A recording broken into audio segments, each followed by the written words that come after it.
Yan, para sa 5,000 pesos. Sige. Para sa 5,000 pesos. Yan, nauna na si Kisi.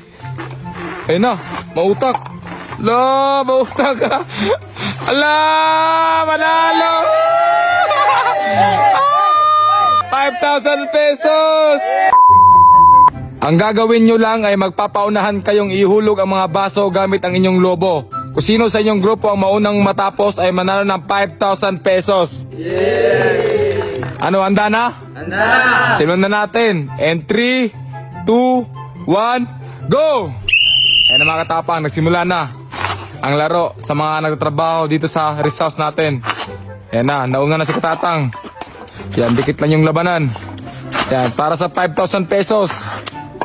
Oh. Sige, bilisan mo. Yan. Oh. Isa na lang, isa na lang. Sige. Oh, lagay mo ulit yung baso, lagay mo ulit baso.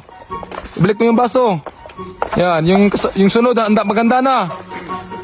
Oh, pagkatapos, pag nalagay na yung baso. Oh. Sige.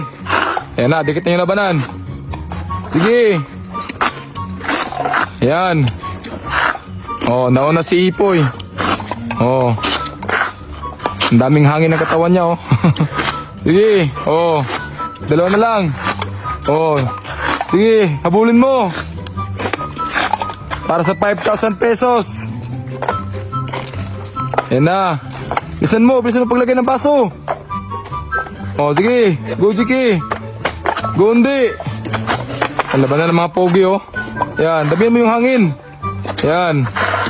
Sige. Para sa 5,000 pesos.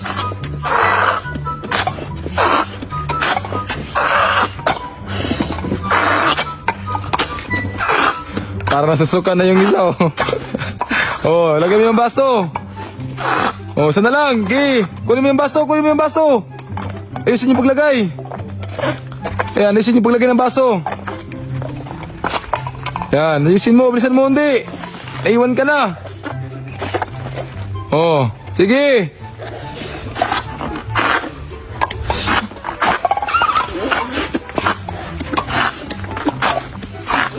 Sige. Bilisan mo pa. Oh. Oh, lagay mo yung baso, lagay mo yung baso. Lagay mo yung baso, bilisan mo, Rap. Lagay mo yung baso. Lagay mo yung baso. Yan. Yan, dikit ang laban, ha. Dalawa na lang, ha. Para sa 5,000 pesos. Yan, nauna na si Kisi. Yung isa hindi pa nagpalubo pa ng lobo.